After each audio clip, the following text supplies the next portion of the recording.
The best Sooner recruiting and football news with Parker Thune and Grayson Singleton. You better lock it up. No, you lock it up. You lock it up. Lock it up.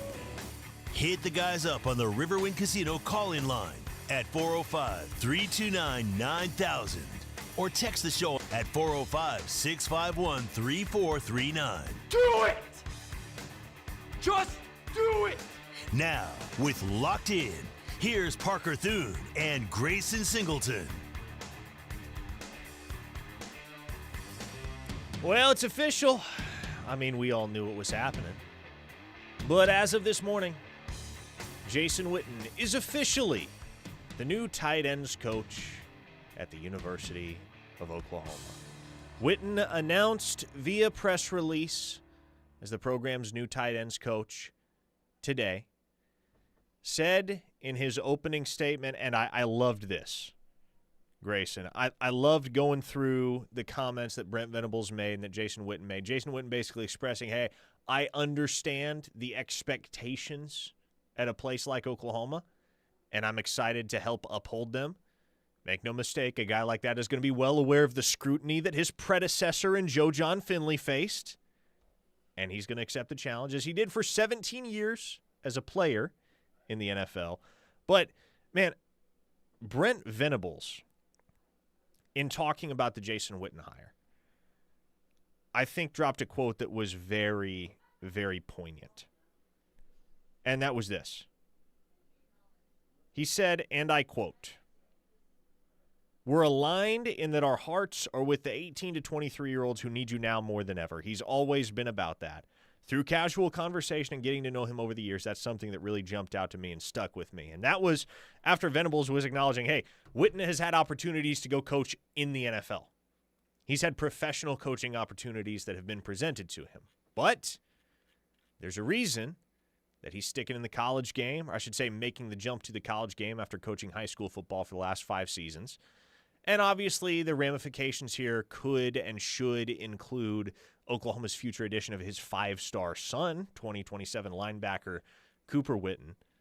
But this is a big day for the University of Oklahoma. Last Thursday was a big day when the news dropped. This Thursday is a big day with the news becoming official that an NFL Hall of Famer is joining the fold at Oklahoma. No, I mean it's a hell of a hire, and you know that Jason Witten is not going to struggle in the department of developing young men. I mean, obviously, if the character of his son is any proof of that, you know that he's not going to be. It's not going to be a struggle for him to go into people's houses and relate to parents and communicate why coming to Oklahoma, playing for him or not playing for him necessarily in his position room, is going to be for the betterment of the kid. There's no questions about that. Jason Witten, the man, is without question a high-character individual. We know that. I'm interested to see if he can coach, man. And when Ted first reacted to the news, he talked about getting guys in a room and galvanizing men and teaching and getting really down to the nitty-gritty and teaching young men how to play the technical aspects of a position. That, to me, is what the question is going to be, and that's what I'm excited to see is going to happen, is that we know he can be a head coach and oversee a program and manage a program and delegate to individual assistants. We know that. But can he get down and be one of those assistants and teach the nitty-gritty, the technical, the details of playing a specific position? It's going to be a fun ride to figure out how he grows as a coach and if he can do and excel at that. Well, and man, it's going to feel different because Jason Witten, one thing we know about him, one thing everybody knows about him if they've seen him, well, if you've seen him play, it's apparent, but if you've seen him coach, it's every bit as apparent. He's an intense dude. Yes. And Joe John Finley is many things. Intense is not a word that springs to mind when you're trying to describe his coaching style and just who he is. He's more laid back. You know, that's fine. Stylistically, coaches are different. There's no right or wrong. But Jason Witten, I would surmise, is going to bring a level of intensity to coaching that room that they haven't had. The guys that have been around, I should say, haven't had. And I guess there's only 2 incumbents that are coming back to that room on scholarship in Trinae Washington and Cade McIntyre. So all in all, the tight end room as a whole is going to look and feel very different in 2026, and the hope and expectation would be that it looks and feels different in a good way. Yeah. In a more productive way. You know what I also think helps with Jason's addition as well? What's that? It's that he's not going to have to teach guys how to play football. I mean, because you look at the additions of Hayden Hansen and Rocky Beers, those are guys who have experienced different levels of success, but some success in the collegiate ranks. Rocky Beers was very productive as a pass catcher. Hayden Hansen has emerged as a guy that we know is a very good run blocker. So when a guy is a first-time position coach, you don't want there, at least for me, I don't want his first job to be, oh, crap, how can I get the best out of these dudes that don't look like they can play? You want that guy's introduction to be, all right, I've got talent. Let me see how I can make them a little bit better and refine the edges of their game, not necessarily make them into good football players. The Waffler on the text line says, let me guess, Joe John's heading to Starkville to be an analyst. I don't know where Joe John's headed. Starkville, Mississippi would make a lot of sense because he's very close with Jeff Lebby, and as some will recall, he had an offer on the table to go be Jeff Lebby's offensive coordinator at Mississippi State in November of 2023 when Lebby took that job. Oklahoma fought to keep him around, and he eventually became the co-OC alongside Seth Luttrell in addition to reprising his role as tight ends coach. Now, he wouldn't have called the plays as OC at Mississippi State because Lebby himself handles that and probably will for the foreseeable future. But I don't know, like Joe John's going to be able to get another job. No question about it. I don't know where that's going to be. I don't know what capacity that is going to be in, but he'll be able to get another job. He'll be taken care of, no doubt. The show is brought to you today and every day by Dorsey Jones GMC in El Reno. If you're shopping around in the market for a new vehicle, give Dorsey Jones a holler. Family-owned and operated, GMC, of course, offers some of the most reliable trucks and SUVs on the road today.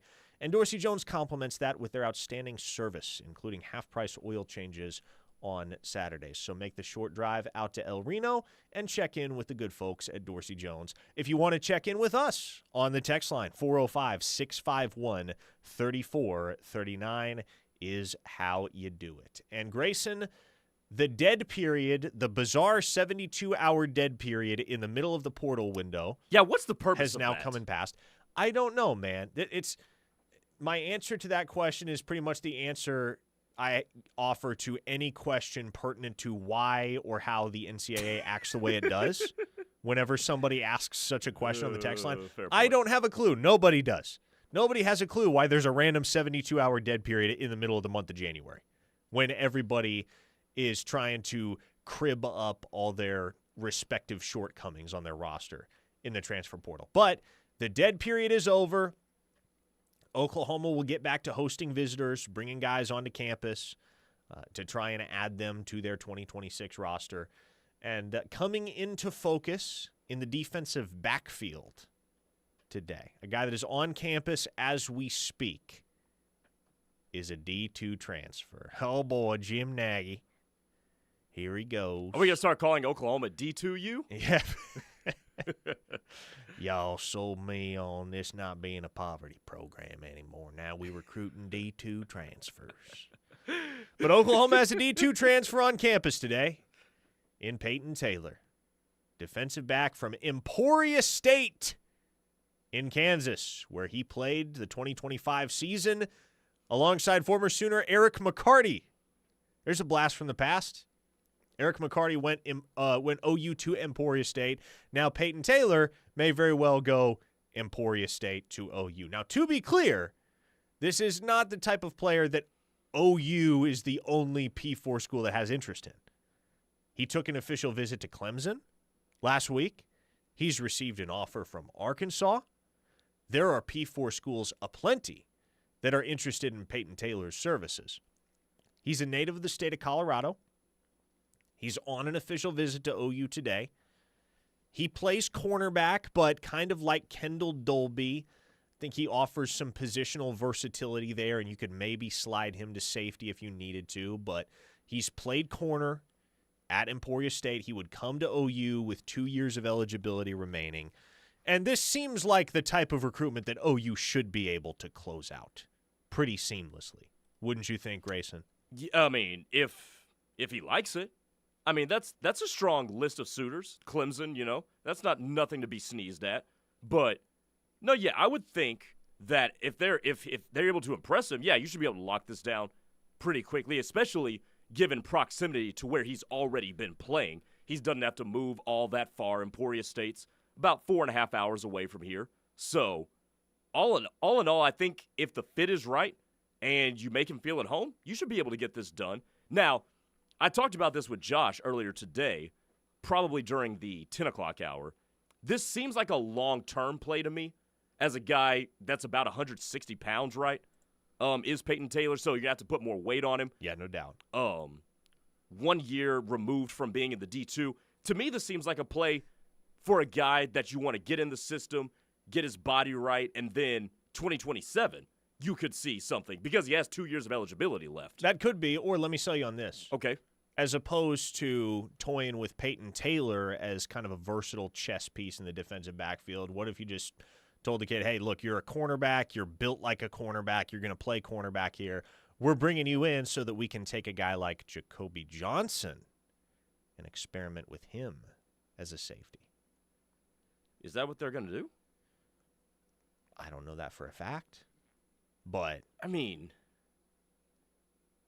am I wrong to start to feel bad for Jacoby Johnson? You're not wrong to start to feel bad for Jacoby Johnson. Because, I mean, that man's been through the ringer in terms of all the positions they've tried to have him play. He's just never really had a chance to settle in. But, I mean, he's 6'3", 205 pounds. It makes so sense. Yeah, he's got a free safety type of build. Exactly. And one of the preeminent talking points that we've continued to discuss over the last month or so is, okay, well, who's going to be there in the mix alongside Michael Boganowski at that free safety spot? Because there's a very real world, at least right now, in which the primary backup at that spot in 2026 is Markel Ford as a true freshman. Yeah.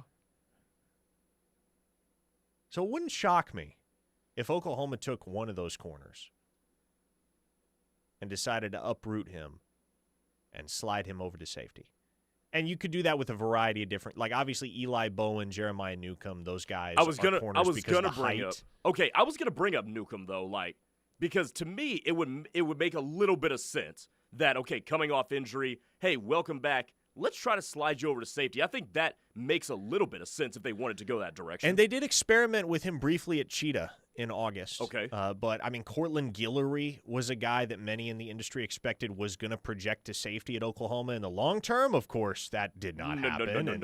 No. Very fortuitously, I should add. Like, Oklahoma knew what they were doing with that kid. Jay Valai knew what he was doing with that kid, and he has emerged as potentially the best cornerback on Oklahoma's roster as things stand. Jacoby, we already talked about him. Who else at that point is in that cornerback room that we haven't mentioned? Tristan Haynes. And you got Derek Johnson coming in as a true freshman. Mm-hmm. So a little bit thin at cornerback, not alarmingly so, especially because you know who your two starters are in Guillory and Bowen. And you added Dakota Fields. And Dakota Fields himself, 6'2", 200. I was about to say, do they experiment with him as safety at some point? Mm-hmm. CJ Sooner in Florida says Jacoby Johnson is just starting to figure out cornerback. It would be beyond ignorant to try to move him to safety. I agree, CJ Sooner. I think especially with the very brief moonlighting that he was doing as a wide receiver as a sophomore, it behooves that guy to just be able to spend all offseason playing the position that he played in 2025 and at times played very well. Yes. Yeah, he had moments. Yes. He had moments at cornerback. He started showing flashes that he was starting to, like you say, settle in, become a corner, not have to worry about anything else. Don in Tulsa on the text line wants to know, what was the difference between this year and last year with Rocky Beers? Because he was in the portal last year and we missed out. Or did OU just not go after him? Yeah, Oklahoma didn't go after him last year, and here's the reason why. He had never been healthy for a full season. Rocky Beers is entering his 7th season of college football in 2026. Now? Yes. Oh. He is a 7-year guy. He is one of the absolute last COVID guys. Oh. But part of the reason he's eligible for a 7th year is because he has dealt with injury literally every season of his college career up until 2025. 2025 was the very first year he was able to stay healthy for a full season, and it resulted in 388 yards and 7 touchdowns at Colorado State. So the difference is, last year when Rocky Beers was in the portal, he was an oft-injured G5 tight end that had not yet really produced at an above-average clip, let alone an elite one. Here in 2025, or I should say here in 2026 now, he is a guy that has stayed healthy for a full season and has produced at a high level, albeit at the G5 level. But he has produced, he has demonstrated that he can stay healthy for a full season, and that, combined with the need that there is and was at Oklahoma for a player of his ilk in that tight end room, made it a very natural fit. Sooner Cowboys in the YouTube chat is on one today. Oh, gosh, what's he saying? In light of the Jacoby Johnson conversation, he says, OU has become experimental U. I mean, hey, Steely was talking in the 12 o'clock hour about how many guys have had outstanding careers at Oklahoma and beyond in the NFL after switching positions. So, look, I'm in agreement, Sooner Cowboys. I don't want to see Jacoby Johnson moved again, but you're going to have to figure out something at safety because there's just not enough depth there right now. Yes. You have Peyton Bowen, you have Michael Boganowski, you have Omarion Robinson, and you have 2 incoming freshmen in Markel Ford and Nico Jandro. You got to have a 6th guy in the mix. Yeah, that's just too little. Yeah. Could that be another transfer? It could be. Or could they move one of the corners over to safety? They absolutely could. We'll see how OU addresses it, but there needs to be more depth there than there is. Okay, folks, 405-651-3439. So much more to come here on Locked In. Parker Thune alongside Grayson Singleton here in the Buffalo Wild Wings studios. Hit us up on the text line. We'll get to more of your feedback next. Keep it here on the Ref, the home of Sooner fans. Locked In is brought to you every day by Dorsey Jones GMC in El Reno. Dorsey Jones GMC is family-owned and operated with a knowledgeable, low-pressure sales staff here to help you through the buying process and half-price oil changes on Saturdays. Visit dorsey-jonesgmc.com for more information. Fowler Automotive is proud to be a part of your community, where our passion and values lie far beyond the showroom. We believe that families, sports, art, and culture are at the heart of every thriving community, and it's important to us that we help build the communities that our dealerships call home. Stop by any of our 6 Oklahoma dealerships to see the Fowler Standard hard at work. We pride ourselves on being friendly, helpful, honest, and fair. This is what drives us every day. Fowler Automotive, a proud partner of OU Athletics. Good times are calling your way at the Showplace Theater with acts like Eli Young Band, February 6th. Matt Matthews, February 14th. I was pretending to smoke a cigarette with a Cheeto, and I would share it with my friends. Dylan Gossett, February 20th. And Christopher Cross, February 28th. Riverwind is OKC's favorite casino experience. Hey, it's Teddy Lehman here. Catch myself and Tyler McComas here on The Ref every weekday afternoon from 3 to 6 on The Rush. No one covers Sooner football like we do, and there's no better way to make sure you never miss a show than by listening in on the KREF app. We might even mention where you're listening from on the Ref Army Locator. If you don't have the app, you can take the home of Sooner fans anywhere you may roam on an iPhone or Android. Just search KREF in your app store to download the app and take the Ref with you everywhere. At Armstrong Bank, your business isn't just business to us, it's personal. Our bankers are invested in your success, and we're ready to build a relationship that lasts. You deserve a strong financial partner by your side. Together, we can help make your business even stronger with products and services designed for your convenience. To learn more, visit a location near you or visit armstrong.bank. Armstrong Bank, strength runs in our family. Member FDIC. Open enrollment for healthcare coverage has been extended. If you missed the initial 12/15 deadline, you can still purchase coverage up until January 15th. Call Allison Insurance. With over 70 years in the industry, Allison Insurance can help spot problems and avoid common mistakes when purchasing health insurance for individual, employer, group, and Medicare. Visit AllisonInsurance.com. Then call Robert at 800-580-5587 or 745-2968. Allison Insurance. They are the experts. Are you ready for winter in Oklahoma? Hi, this is Reese with Cavens Group. With temperatures getting cold at night, the chances are higher that you could be faced with pipes bursting, and that can lead to water loss and damage to your home or business. Cavens is family owned, fully equipped, and always ready. Call Cavens Group at 316-221-9632 or visit cavensgroup.com. We are ready 24 hours a day to help. Cavens Group. You don't need us until you need us.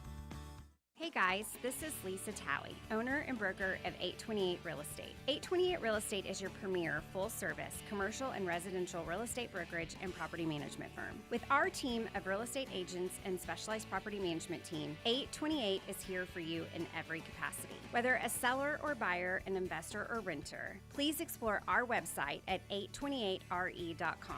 828 Real Estate, service with purpose. 405-701-8881. Call us today. Eskridge Honda has been Oklahoma's Honda dealer for over 50 years. Come shop Eskridge Honda's full inventory at our beautiful new location. Did you know that Honda offers 8 new vehicle models, all priced under $30,000? Whether you're looking for a new Honda or a used Honda, or perhaps just service, we're there to help with whatever you need. Now conveniently located off I-35 and 89th. Just look for the blue tents on the roof. Online at eskridgehonda.com.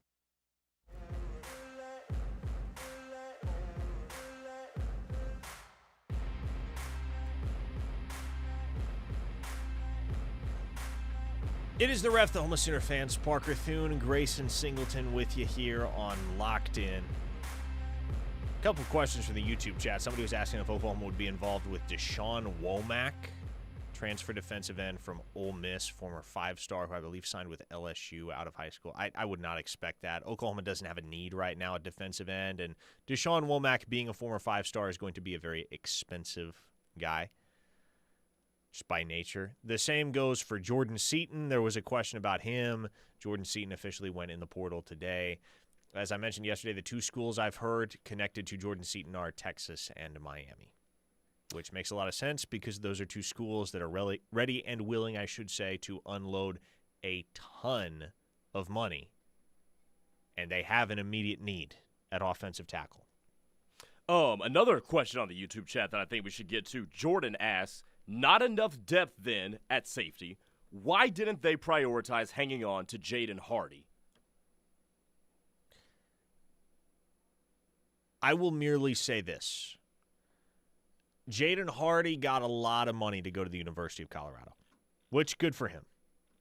But this had kind of been the tug of war with Jaden Hardy going back to the end of his freshman season at Oklahoma. So this dates back to, December of 2024. Like there is and has been a market for Jaden Hardy's services that Oklahoma didn't really feel comfortable sitting within as far as the amount of money that they wanted to commit to his retention.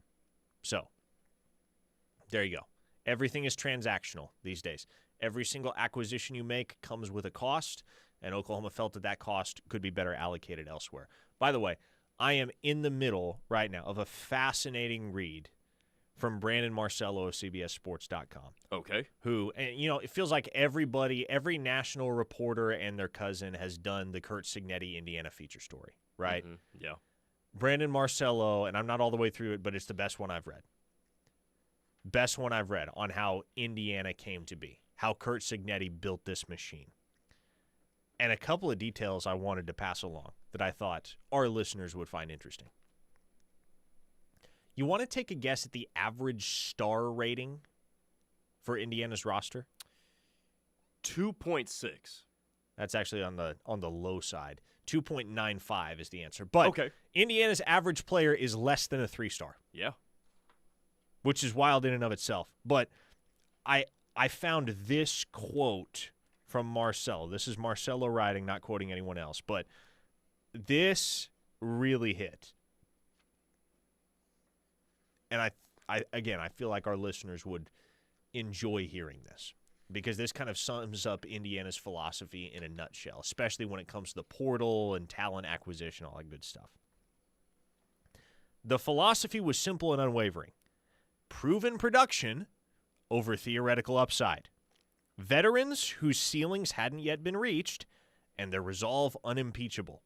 Players who could absorb coaching immediately, tweaking small mistakes to transform into machine-like players obsessed with fundamentals. And hey, you know what? Curt Cignetti knew what he was looking for, and he went out and got guys that fit that bill. I think the last part of that, obsessed with fundamentals. Mm-hmm. And doesn't that just encapsulate Indiana? They don't beat themselves. They do all the little things right, and they execute at a high level. I think that is the result of having guys who, yes, all the coaching and the tweaking of the fine details and all that, that is so true. But when you are obsessed with the little stuff, that's how it manifests itself. They're far from the most talented team I've ever seen. Oh, yeah. 2019 LSU, for instance, the team that we all talk about as the greatest of the modern era, that team was absurdly talented. Mm-hmm. I mean, even when you're just looking at the skill positions, you remember Joe Burrow, you remember Clyde Edwards-Helaire, you obviously remember Jamar Chase and Justin Jefferson. But some of the other guys on that roster, man, like Thaddeus Moss at tight end, nobody remembers that Thaddeus Moss was even a part of the equation, but he was dynamic. You're offense. forgetting a guy who might be the best corner in football right now. Well, obviously Derek Stingley on the other side of the ball, yeah, but Terrace Marshall, remember Terrace Marshall? Yeah. Another one of those wideouts. Second-round pick. Exactly. And so that team was just absurdly talented. And you saw it in the results. You saw that reflected in the results. Indiana isn't a supremely talented team, but they execute better than any college football team I've ever seen. Sure. They are so clean when it comes to execution. Jim in Arlington says, so Parker, Indiana is not Texas when it comes to recruiting philosophy. Yes, pretty much the polar opposite of Texas. Yeah. Tattoo Baker says, Grayson, half their roster is older than you. No, I don't know that that's true, but it's probably not far off from being true. No, remember, I'm 24. Uh-huh. CJ Sooner says, I know you guys want to steer away from making it sound as though you're criticizing players for leaving for more money, but you don't have to say good for him each time you point out that someone left for more money. It is what it is at this point. This is professional football without the rules. We can also do away with the quote-unquote these are kids excuse. You don't get to have it both ways. First of all, yes, good for them making more money. I'm not a pocket watcher.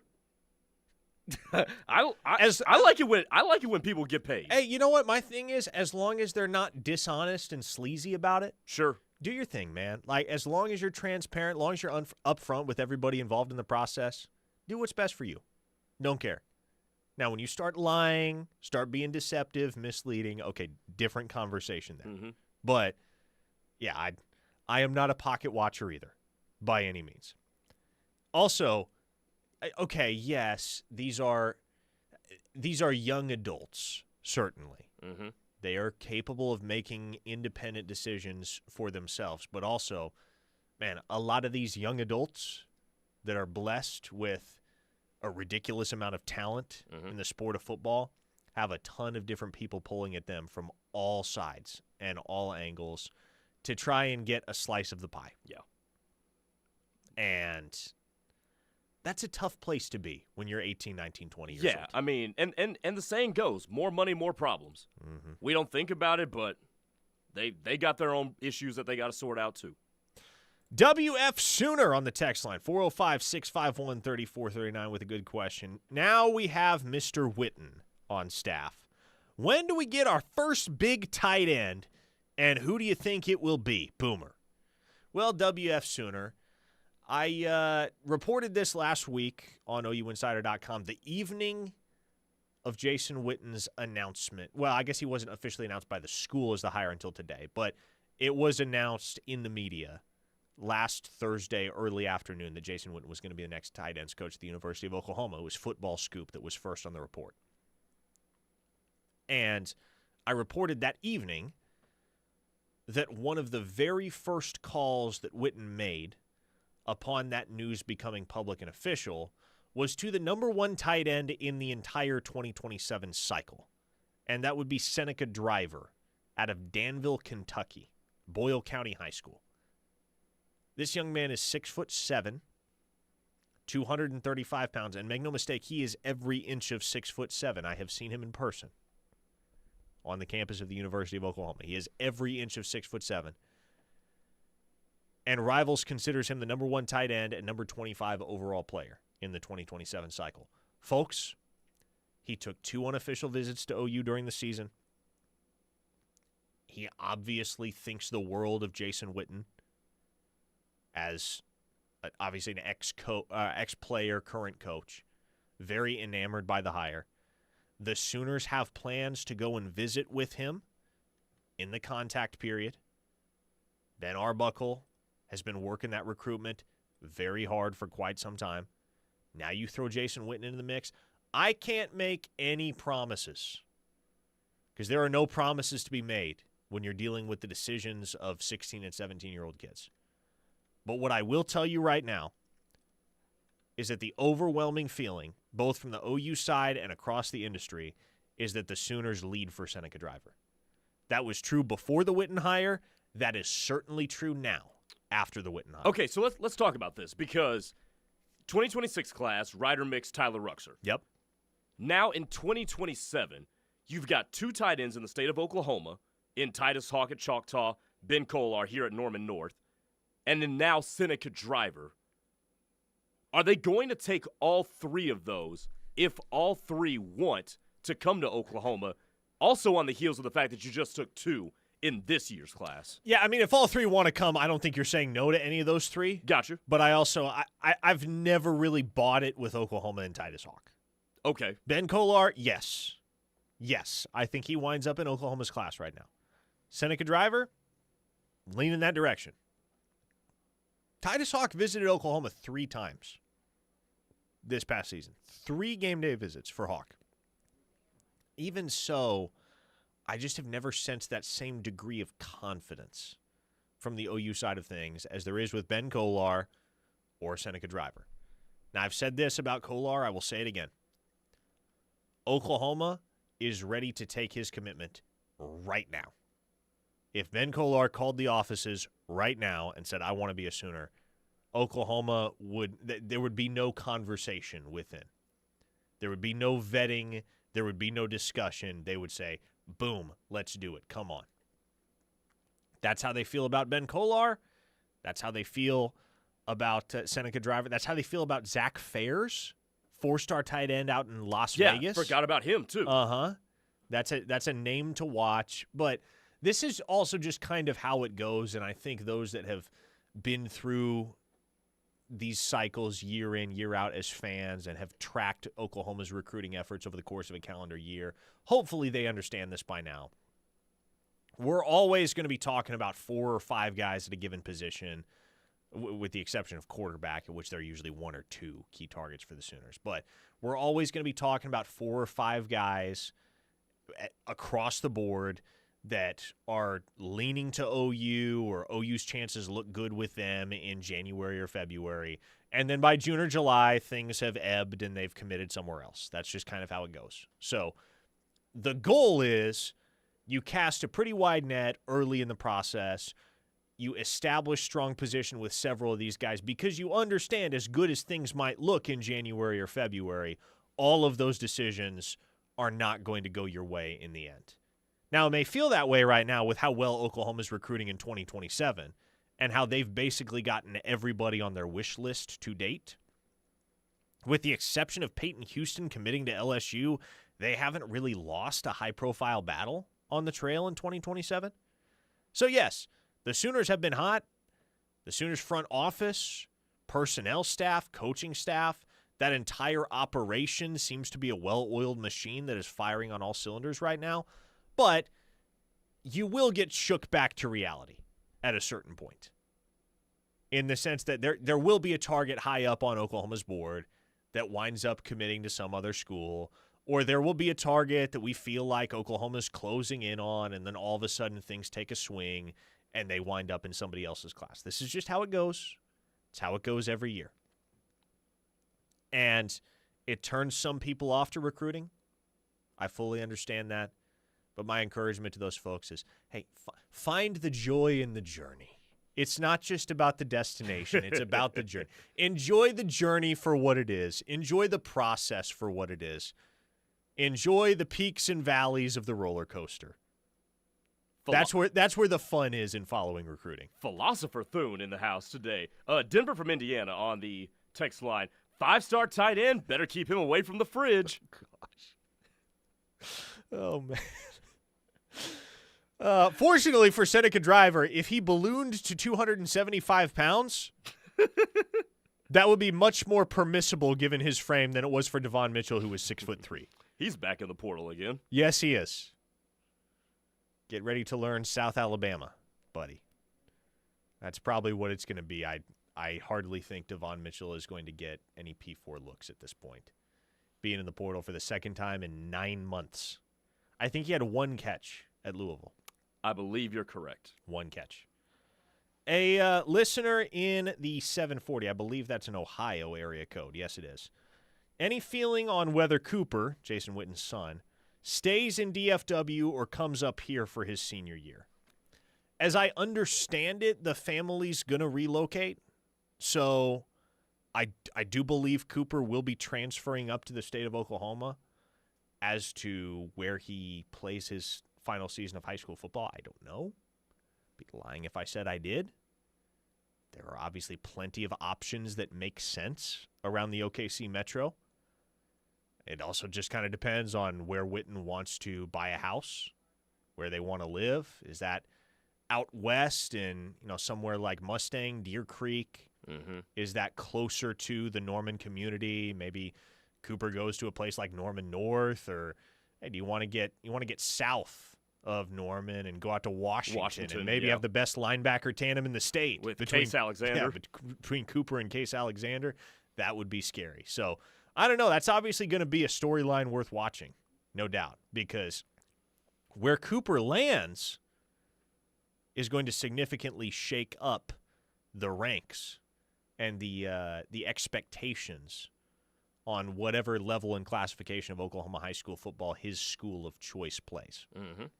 Okay, folks, 405-651-3439 is the text line. One more segment of Locked In coming up on the other side. Thanks for hanging with us. Come on back once we hear from our fine sponsors. Keep it right here on The Ref. The home of Sooner fans. We'll be back in a moment. Dusty Dvorak here. You're listening to The Ref, the home of Sooner fans.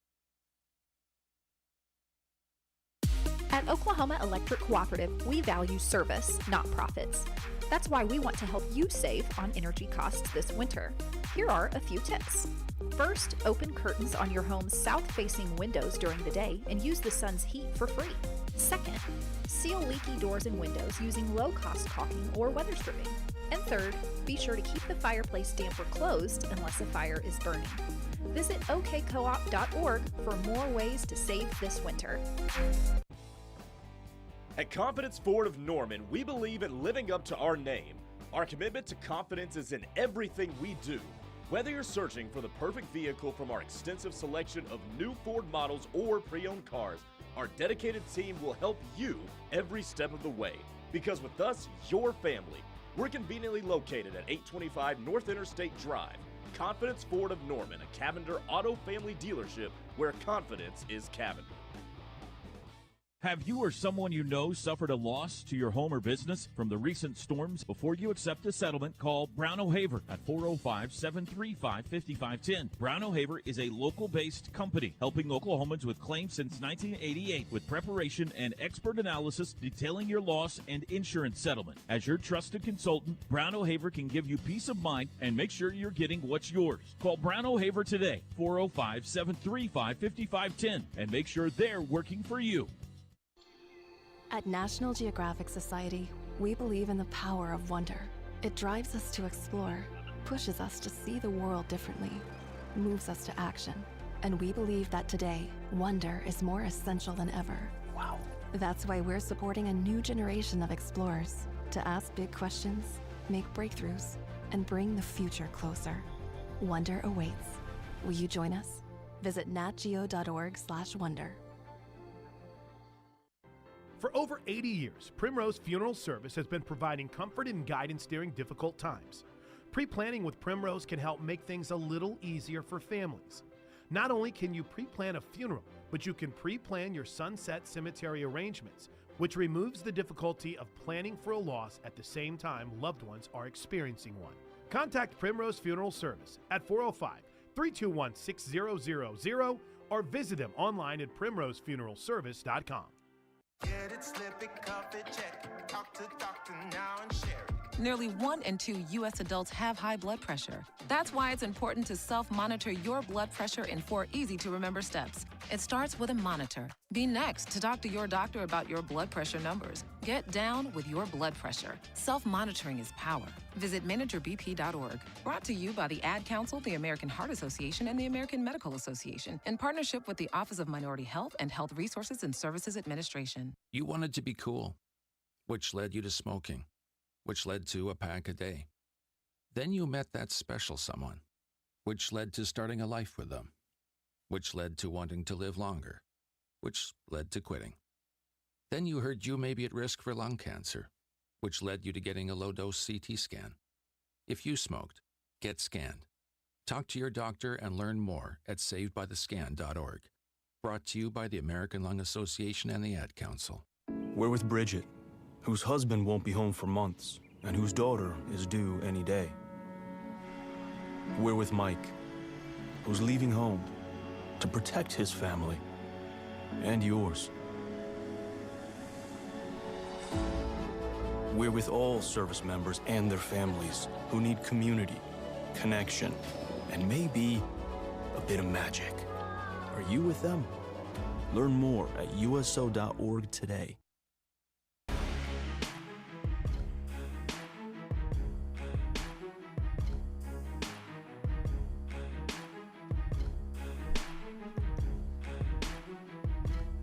Couple of questions from the YouTube chat here as we close out the show here on Locked In. Parker Thune alongside Grayson Singleton. And if you don't know, now you know. Not only are we on your radio, not only are we on the KREF app every weekday from 2 to 3, but we're also on YouTube. Check out and subscribe to KREF Sports on YouTube to keep up with this show.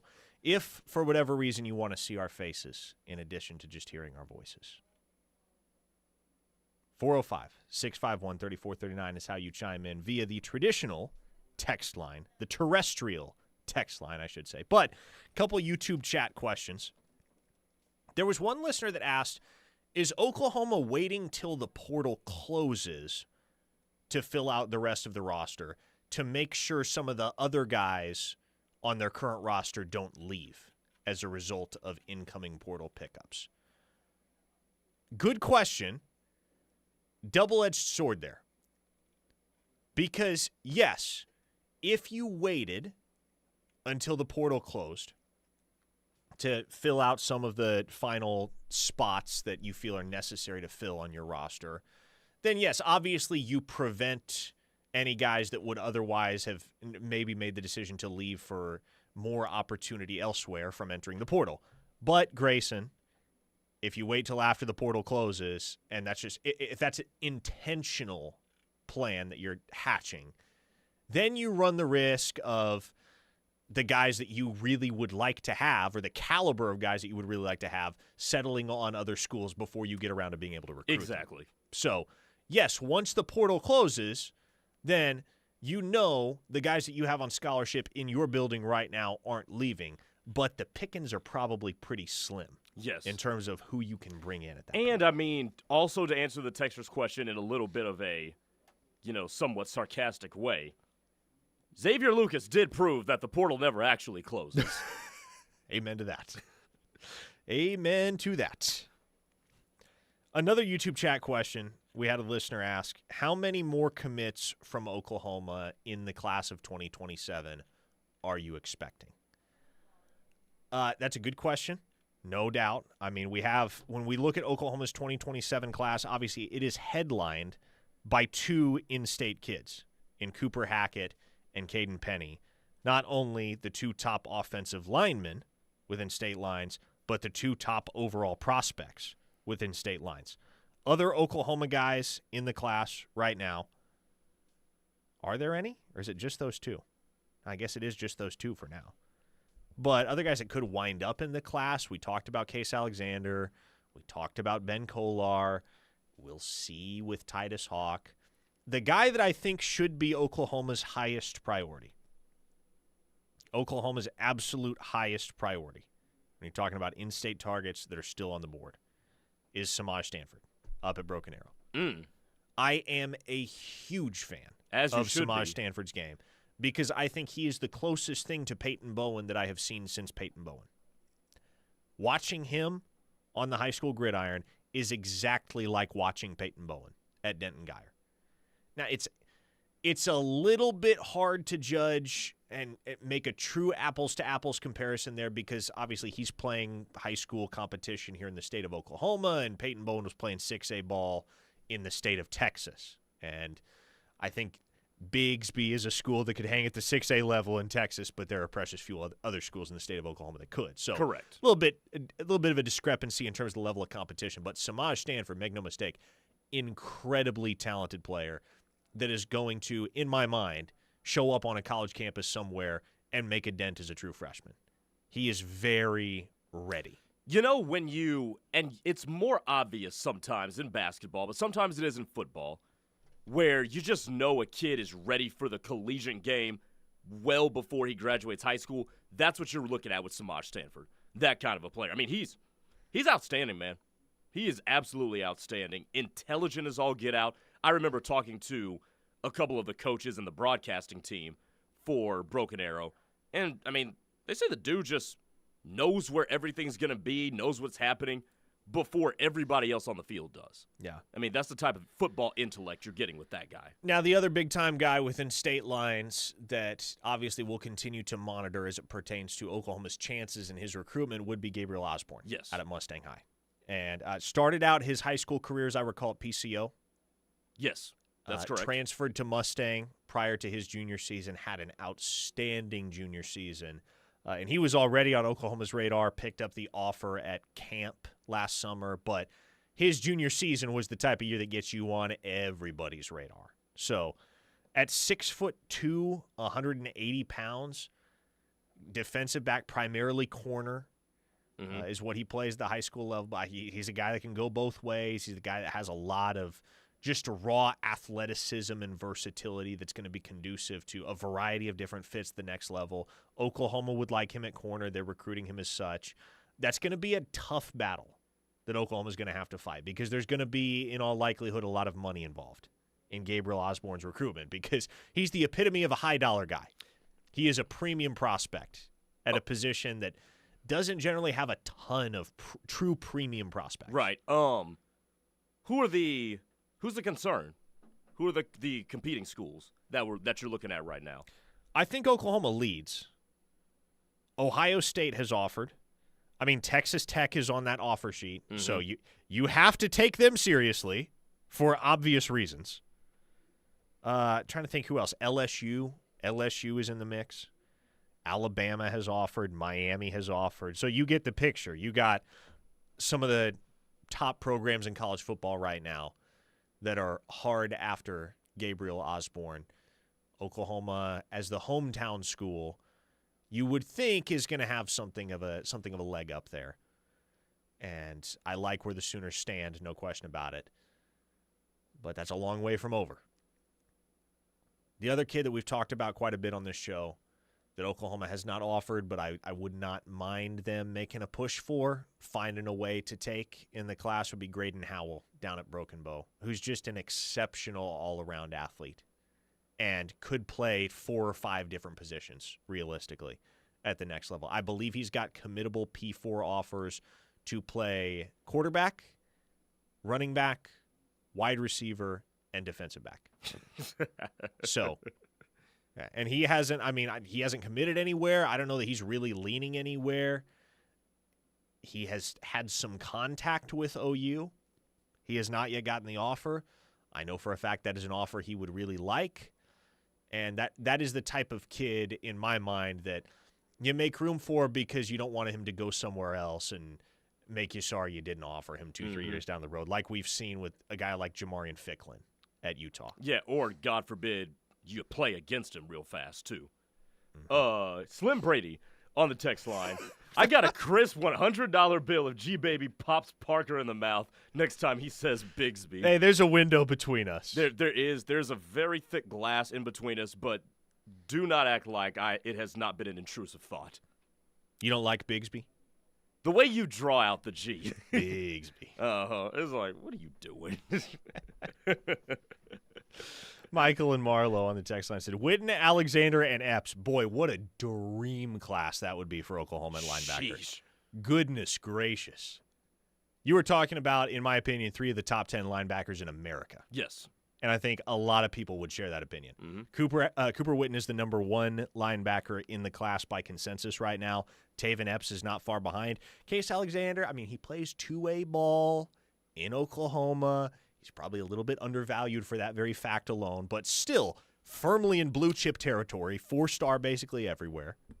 Mm-hmm. And somebody that I think whose stock is going to continue to rise. Let me ask you as this. his tape makes the rounds. Let me ask you this. As somebody that's been in this industry a lot longer than I have, yeah. How do you go about evaluating a guy that plays two-way ball in Oklahoma? Obviously, there's a lot of projecting, and you got to look at measurables and stuff like that. Like, how do you reconcile that kind of competition against somebody that's playing, take your Peyton Bowen example, at Denton Guyer in 6A Texas? Yeah, I mean, small school guys and small state guys, I suppose, aren't usually going to get the benefit of the doubt unless they have tested really well.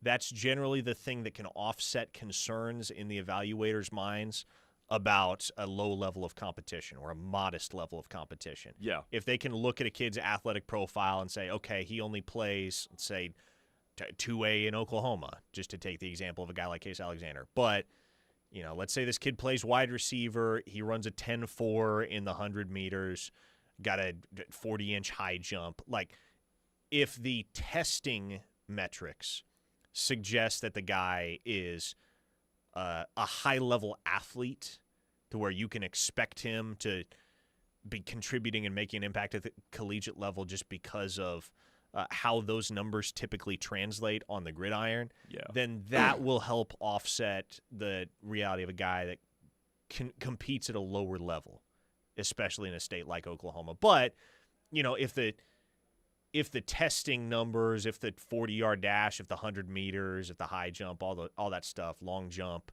all the track times and numbers, if all of those are just kind of on par with the average prospect at his position, then the evaluators are going to give preference to guys that have competed and performed on a higher level of competition than that. Makes sense. Sooner Lisa from BA says, agree with you, Grayson, regarding Parker drawing out the G in Bigsby. I'm glad there's people on my side of this one. Spartan Sooner says, Cooper Witten to Bigsby just makes too much sense. I don't think that's going to happen, Spartan Sooner. That would be a 2-hour. That might actually be a longer commute for Jason Witten than if he just kept living in Dallas. Or Argyle, I guess, is where he lives. I mean, in Argyle's, northern if you take the turnpike, I guess it's a slightly shorter commute. I was about to say, I can make it to Bixby, believe it or not, in the middle of the night in about an hour, 40 minutes from here. Yeah, it's not bad. Yeah. It's not bad. To Argyle, it's probably like 220, 215 or 220. Yeah. So I don't think they will be moving to Bigsby, Spartan Sooner. Adam from the ATX says, will we look at the linebacker from Ole Miss, Daugherty? Daugherty? Yeah. I don't think Oklahoma is going to pursue any more linebackers. I don't think so either right now. I think if they get Owen Heineke back, great. That makes you feel even better about the room next season. So what happens with Owen Heineke because he hasn't heard back from the NCAA? The deadline to enter the NFL draft has already come and gone. Like, what happens if the NCAA comes around and says, nah? It's a great question. I don't actually know. I would assume, I mean, we talked about it yesterday. We kind of had the same conversation yesterday where I was like, well, as long as he doesn't hire an agent, he can declare from the draft and then withdraw, right? But then you brought up the fact that, well, all these college kids have agents anyway. Yeah, so, I think that rule is null and void at this point. Yeah, I don't have a clue, man. It's all way too convoluted for me to make sense of. But if Owen Heineke's back, great. If not, you got Kip Lewis and you got Cole Sullivan to lead the charge. You'll be all right. At linebacker. You're going to be all right. Going to be all right. Depth might be a little bit of a concern, possibly. It could be. I like James Nesta a lot, man. And I think Marcus James, like if there's a guy on that defense that could make a lot bigger of a jump than many are expecting, that isn't a true freshman, but, one of those guys that has been on the roster, hasn't really broken through yet, Marcus James is on that short list for me. He is a very impressive athlete. 6'4", 230 pounds. Dealt with a shoulder injury his true freshman season. I think he only played in one game, but that's a guy that could make a big-time leap this offseason. All right, folks, that is all for Locked In here on this Thursday. Thanks for hanging with us. For Grayson Singleton, I am Parker Thune. We will do it all again tomorrow. Same time, same place, right here on the Ref, the home of Sooner fans. The Rush is next. Stay here.